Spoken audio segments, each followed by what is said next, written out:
আসসালামু আলাইকুম সবাইকে। কেমন আছেন সবাই? আশা করি অনেক ভালো আছেন।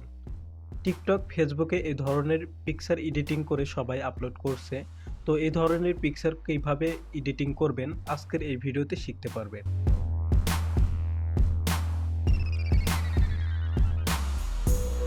সম্পূর্ণ ভিডিওটি না টেনে দেখুন এবং আপনি যদি আমাদের চ্যানেলের নতুন দর্শক হয়ে থাকেন তাহলে চ্যানেলটি সাবস্ক্রাইব করুন এবং পাশে থাকা বেল বাটনে ক্লিক করে অলে ক্লিক করুন।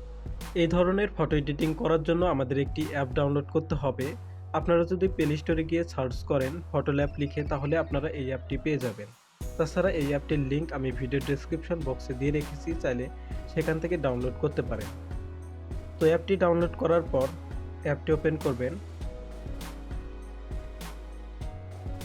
তো ওপেন করার পর এরকম ইন্টারফেস আসবে। তো উপরে যে দেখতে পাচ্ছেন তো এখানে ক্লিক করবেন। যে কোনো একটা পিকচারের উপরে ক্লিক করার পর এরকম আসবে।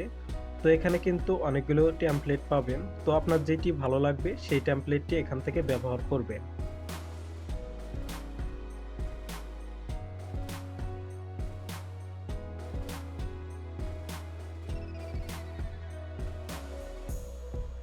তো এখান থেকে আমি এই টেমপ্লেটটি ব্যবহার করে আপনাদের দেখাচ্ছি। তো এই টেমপ্লেটের উপরে ক্লিক করব আমি।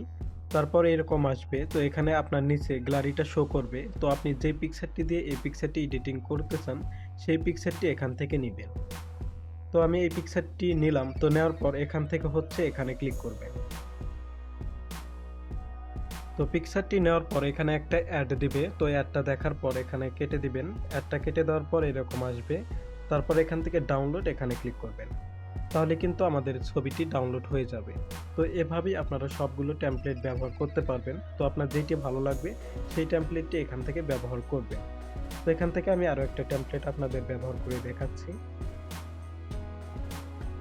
তো টেমপ্লেটের উপরে ক্লিক করবেন এবং আপনি যে পিকচারটি দিয়ে এটি করতে চান সেই পিকচারটি এখান থেকে নেবেন। তো নেওয়ার পর এখানে ক্লিক করবেন। তাহলে কিন্তু আমাদের পিকচারটি এডিটিং হয়ে যাবে। তো ভিডিওটি ভালো লাগলে একটি লাইক দিন এবং সকল অ্যাপসের আপডেট ভিডিও পেতে চ্যানেলটি সাবস্ক্রাইব করুন। ধন্যবাদ সবাইকে। আসসালামু আলাইকুম।